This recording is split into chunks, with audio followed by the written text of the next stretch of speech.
बच्चों, हम अध्याय क्रिया का कार्य कर रहे थे।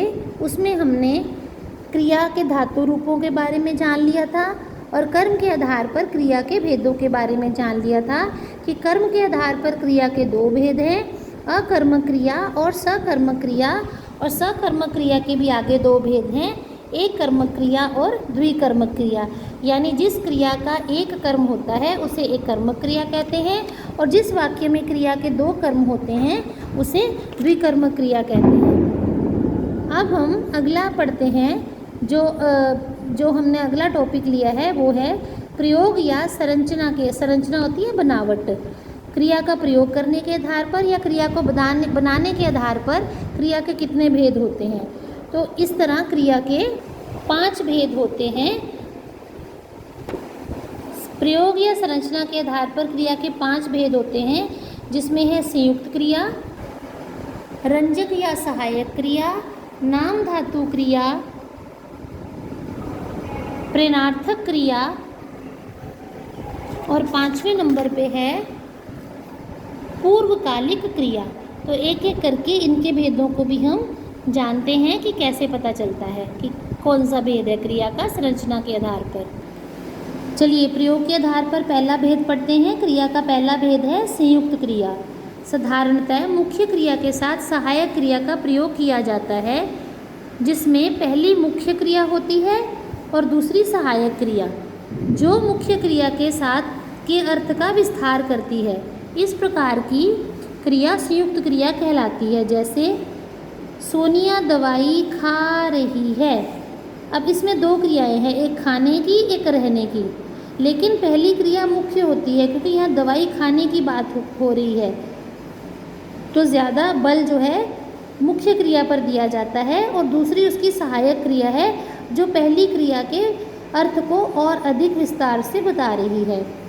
ऐसे ही दूसरी उदाहरण देखते हैं। हर्ष पिताजी बुला रहे हैं। अब बुलाने की क्रिया यहाँ मुख्य क्रिया है इस वाक्य में, और रहे हैं ये सहायक क्रिया, यानी ये बुलाना क्रिया की सहायता करके उसके अर्थ में विस्तार कर रही है, इसलिए ये सहायक क्रिया हो गई। दो या इसकी परिभाषा पढ़ते हैं। दो या दो से अधिक धातुओं से मिलकर बनी क्रियाएं संयुक्त क्रियाएं कहलाती हैं। कौन सी धातुएं? जैसे एक धातु में खा और दूसरा रह, ठीक है ना, ये दो धातुएं आ गई, खा और रह। तो एक से अधिक धातुओं से मिलकर बनी हुई क्रियाएं संयुक्त क्रियाएं कहलाती हैं। जैसे वह विद्यालय से आ गया। अब इसमें एक क्रिया आ है, दूसरी क्रिया गया है, ठीक है, लेकिन आने वाली बात मुख्य है तो ये मुख्य क्रिया और गया इसमें सहायक क्रिया मानी जाएगी। क्योंकि इसमें दो क्रियाएं हैं, पहली क्रिया मुख्य है और दूसरी क्रिया सहायक क्रिया होने के कारण इस क्रिया की सहायता करके इसके अर्थ को विस्तार से बता रही है, अतः ये क्रिया का संयुक्त क्रिया का भेद हो गया। दूसरा भेद है प्रयोग या संरचना के आधार पर रंजक क्रिया, जिसे हम सहायक क्रिया भी कहते हैं। जैसे जब कोई क्रिया मुख्य क्रिया के साथ जुड़कर अपना अर्थ खो देती है, लेकिन मुख्य क्रिया के अर्थ को विशेषता लाने का प्रयास करती है, तब वह रंजक या सहायक क्रिया कहलाती है। जैसे सब अंदर आ जाओ। अब बुलाने वाली क्रिया हो रही है, आने के लिए कहा जा रहा है सबको, तो आ यहाँ पे मुख्य क्रिया है और जाओ यहाँ पे रंजक या सहायक क्रिया है। ऐसे ही हम अगला वाक्य देखते हैं। दुकानदार सामान दिखाने लगा। अब यहाँ पे दुकानदार मुख्य क्रिया कर रहा है दिखाने की, सामान को दिखाने की, लेकिन लगा क्रिया जो है वो पहली क्रिया को विशेषता प्रदान कर रही है, इसलिए दिखाने वाली क्रिया मुख्य क्रिया है और लगा इसकी रंजक या सहायक क्रिया है। तीसरा भेद है संरचना के आधार पर क्रिया के भेद में नाम धातु क्रिया। जैसे मैंने पहले भी आपको बताया था कि नाम शब्द जो है संस्कृत में तीन चीज़ों के ग्रुप को कहते हैं, तीन चीज़ों के मेल को कहते हैं। पहला संज्ञा, दूसरा सर्वनाम और तीसरा जो है विशेषण या क्रिया विशेषण से। तो ये तीन चीज़ें हैं। ये देखिए यहाँ लिखा भी हुआ है, जो क्रियाएं संज्ञा, सर्वनाम, विशेषण, अनुकरणात्मक आदि शब्दों के प्रयोग से शब्दों में प्रत्यय जोड़कर बनाई जाती हैं उन्हें नाम धातु क्रियाएं कहते हैं। अब देखिए संज्ञा शब्द हैं फिल्म, लज्जा, शर्म, बात, है ना। तो इसमें हमारी क्रियाएं बनी फिल्म से फिल्माना, लज्जा से लज्जाना, शर्म से शर्माना, बात से बतियाना। ऐसे ही झूठ से झूठलाना, टक्कर से टकराना, लात से लतियाना। ये संज्ञा शब्दों में प्रत्यय जोड़कर क्रियाएं बनी हैं। अगले हैं सर्वनाम शब्दों से बनने वाली क्रियाएं। अब सर्वनाम शब्द कौन से होते हैं? अपना, आप, मैं। इनमें हमने इनसे हमारी क्रियाएं बनी अपना से अपनाना या आप से अपनाना, मैं से मिमियाना, साठ से सठियाना, मोटा से मुटियाना। ठीक है, ये विशेषण शब्दों से बनी है। 60 और मोटा विशेषण शब्द है, जैसे 60 अंक, मोटा लड़का। तो अंक और मोटा संज्ञा हो गई और ये उसके विशेषण हो गए। तो इससे क्रियाएं बनी 60 से सठियाना, मोटा से मुटियाना। अगला हमारा है अनुकरणात्मक शब्दों से। अनुकरणात्मक होते हैं जब एक शब्द अपने जैसे ही दूसरे शब्द का अनुकरण करता है। यानी अगर साधारण तौर पर देखो तो एक शब्द 2 बार बोला जाता है, जैसे थप थप, गुनगुन, भिन भिन, गुड़ गुड़, अनुकरणात्मक शब्द कहलाते हैं। ऐसे ही ये शब्द देखिए बड़बड़, खटखट, दन दन, टिम टिम, यानी पहले जो शब्द है उसी को दोबारा प्रयोग करके लिखा गया है, तब ये अनुकरणात्मक शब्द कहलाते हैं। एक शब्द अपने ही जैसे शब्द का अनुकरण करता है जब। तो थप थप से बना थपथपाना, गुनगुन से बना गुनगुनाना, ये क्रियाएं बनाई गई हैं। भिन भिन से बना भिन भिनाना, गुड़गुड़ से क्रिया बनी गुड़गुड़ाना, बड़बड़ शब्द से क्रिया बनी बड़बड़ाना, खटखट से बनी खटखटाना, दन दन से बनी दन दनाना और टिमटिम से बनी टिमटिमाना। ये हमारे थे अनुकरणात्मक शब्दों से बनी क्रियाएं। अब है प्रेरणार्थक क्रिया। यहाँ जैसे शब्द से ही पता चल जाता है कि यहाँ पे कर्ता किसी को क्रिया करने की प्रेरणा दे रहा हो। ठीक है, किसी को क्रिया करने के लिए कह रहा हो। जब कर्ता स्वयं कार्य ना करके अन्य को कार्य करने के लिए प्रेरित करता है, तब वह क्रिया प्रेरणार्थक क्रिया कहलाती है। जैसे वाक्य यहाँ रह गए, खुशी गाय को घास खिलाती है। अब देखिए खुशी घास खिलाने की क्रिया कर रही है, लेकिन घास स्वयं नहीं खा रही है। घास कौन खा रहा है? गाय को प्रेरित कर रही है घास खिलाने के लिए। ऐसे ही निकेत पक्षियों को दाना डालता है। निकेत क्रिया कर रहा है, लेकिन दाना कौन खा रहा है? पक्षी। यानी दिनेश जो है पक्षियों को प्रेरणा दे रहा है, प्रेरित कर रहा है दाना खाने के लिए। ठीक है, ऐसे जब खिलाती, डालता या डालती ऐसी क्रियाएं आती हैं, तब ये प्रेरणार्थक क्रियाएं हो जाती हैं। अगला देखते हैं, इन दोनों वाक्यों में खिलाती और डालता प्रेरणार्थक क्रियाएं हैं, क्योंकि यहाँ कर्ता स्वयं कार्य नहीं कर रहा है, बल्कि किसी दूसरे को प्रेरित कर रहा है। ऐसे उदाहरण देखते हैं, रोहन जूस पीता है। यहाँ रोहन स्वयं जूस पी रहा है, वो किसी को नहीं पीने के लिए प्रेरित कर रहा। माँ रोहन को जूस पिलाती है, लेकिन यहाँ माँ जो है क्रिया कर रही है, लेकिन जूस किसको पिला रही है? रोहन को, स्वयं नहीं पी रही।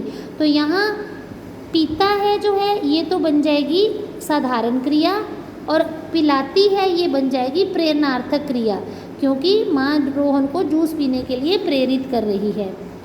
दोनों परिस्थितियों में रोहन जूस पी रहा है, परंतु पहले वाक्य में वह स्वयं जूस पी रहा है, जबकि दूसरे वाक्य में माँ द्वारा प्रेरित किए जाने पर जूस पी रहा है, माँ के कहने पर जूस पी रहा है। इस प्रकार यहाँ 2 प्रकार के कर्ता हैं। एक कर्ता प्रेरणा देने वाला, जिसको हम प्रेरक कर्ता कहेंगे, और प्रेरणा प्राप्त करके कार्य करने वाला प्रेरित करता, यानी जो प्रेरित होकर कार्य करता है वो प्रेरित कर्ता कहलाएगा। प्रेरणा देने वाला प्रेरक कर्ता और प्रेरणा पाकर कार्य करने वाला प्रेरित कर्ता। अब प्रेरणार्थक क्रिया के भी 2 भेद होते हैं, प्रथम प्रेरणार्थक क्रिया और द्वितीय प्रेरणार्थक क्रिया। इसे कैसे समझेंगे? चलिए उदाहरण देखते हैं। प्रथम प्रेरणार्थक क्रिया क्या होती है? जब कर्ता स्वयं कार्य करने की प्रेरणा देता है, खुद कार्य करने की प्रेरणा दूसरों को देता है, दूसरे को प्रेरित करता है, तब वह क्रिया का प्रथम तब वह क्रिया प्रथम प्रेरणार्थक क्रिया कहलाती है। जैसे अध्यापक बच्चे को पाठ पढ़ाते हैं। यहाँ देखिए अध्यापक जो है प्रेरक है, वो बच्चों को पाठ पढ़ने के लिए प्रेरित कर रहा है, बच्चों को पाठ पढ़ा रहा है। ठीक है। माँ बच्चे को नहलाती है। माँ जो है बच्चे को नहाने की प्रेरणा दे रही है और बच्चा जो है वो नहलाया गया है। यहाँ बच्चों को पाठ पढ़ाया गया है अध्यापक के प्रेरणा देने पर, यहाँ बच्चे को नहलाया गया है माँ के प्रेरणा देने पर। यहाँ कर्ता स्वयं बच्चे को पाठ पढ़ने की प्रेरणा दे रहा है, यहाँ कर्ता स्वयं बच्चे को नहाने के लिए प्रेरित कर रहा है। बात समझ में आ गई होगी। चलिए अगले देखते हैं द्वितीय प्रेरणार्थक क्रिया। जब कर्ता कार्य में स्वयं सम्मिलित ना होकर किसी अन्य से कार्य करने के लिए प्रेरित करता है, तब ये क्रिया द्वितीय प्रेरणार्थक क्रिया कहलाती है। जैसे अध्यापक समीर से बच्चों को पढ़वाते हैं। इस क्रिया में वाते वा शब्द लग जाता है क्रिया के बीच में। ठीक है। जैसे फिर से पढ़ते हैं, अध्यापक समीर से बच्चों को पढ़वाते हैं। अब अध्यापक स्वयं काम नहीं कर रहे पढ़ाने का, वो स्वयं कार्य ना करके समीर को कार्य करने के लिए प्रेरित कर रहे हैं। प्रेरणा दर्जी से हेमा के कपड़े सिलवा रही है। देखिए वाह शब्द लग गया क्रिया में, तो ये जहाँ पे वाह शब्द लग जाता है वो द्वितीय प्रेरणार्थक क्रिया होती है, ये इसकी निशानी है। अब प्रेरणा दर्जी से कपड़े सिलने के लिए प्रेरित कर रही है। प्रेरणार्थक क्रियाओं के अन्य उदाहरण लिखना, प्रथम प्रेरणार्थक में लिखाना और द्वितीय में आ जाएगा लिखवाना। देखिए यहाँ पे वाह शब्द लग गए हैं द्वितीय प्रेरणार्थक में। क्रिया शब्द है पीना, पिलाना, पिलवाना। प्रथम प्रेरणार्थक हो गया पिलाना और द्वितीय प्रेरणार्थक हो गया पिलवाना। सीखना, सिखाना, सिखवाना। खाना, खिलाना, खिलवाना। ऐसे ही आगे शब्द हैं क्रिया के प्रथम और द्वितीय प्रेरणार्थक क्रियाओं के, जैसे सोना, सुलाना, सुलवाना। धोना, धुलाना, धुलवाना। हंसना, हंसाना, हंसवाना। जहाँ पे वाह शब्द लगा के क्रिया के बीच में प्रयोग किया जाए वाह शब्द का, तो वो द्वितीय प्रेरणार्थक हो जाती है। और जहाँ आना की आवाज़ आ जाए, ठीक है, उसमें ये जैसे यहाँ पे है बोलना, इसमें आ जाएगा बोल प्लस आना, बुलाना। दौड़ना, दौड़ प्लस आना, दौड़ाना। इसमें ना प्रत्यय जोड़ा गया है, दौड़ना, सोना, खेलना। और यहाँ पे आना शब्द जोड़ा गया है, दौड़ाना, सुलाना, खिलाना, हंसाना, धुलाना। ये प्रथम प्रेरणार्थक आना वाले प्रत्यय वाली, और वाना वाले प्रत्यय वाली द्वितीय प्रेरणार्थक। बुलवाना, दौड़वाना, सुलवाना, खिलवाना, हंसवाना, धुलवाना। अब पांचवा भेद है प्रयोग के आधार पर क्रिया का, पूर्वकालिक क्रिया। अब पूर्व मैंने पहले, कालिक मैंने काल। ठीक है, काल यानी समय। मुख्य क्रिया से पहले होने वाली क्रिया पूर्वकालिक क्रिया कहलाती है। जैसे मुख्य क्रिया से पहले के समय में खत्म होने वाली, जैसे नाना जी फल खरीद कर घर आए। घर आए मुख्य क्रिया है, लेकिन आने से पहले उन्होंने क्या क्रिया की? खरीद कर, फल खरीदने की क्रिया की।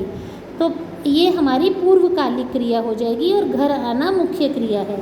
ऐसे ही विपुल ने दौड़कर गेंद उठाई। यहाँ क्रिया हो रही है गेंद उठाने की, जो मुख्य क्रिया है, लेकिन गेंद उठाने से पहले विपुल ने दौड़ने की क्रिया की। तो दौड़कर जो है पूर्वकालिक यानी मुख्य क्रिया से पहले होने वाली क्रिया। दौड़कर मुख्य पूर्वकालिक क्रिया है और उठाई मुख्य क्रिया है उठाने की। इन वाक्यों में खरीदकर तथा दौड़कर पूर्वकालिक क्रियाएं हैं, क्योंकि ये आए तथा उठाई मुख्य क्रियाओं से पहले घटित हो रही हैं, की जा रही हैं। अब उदाहरण है, गरिमा घर आकर खेलने जाएगी।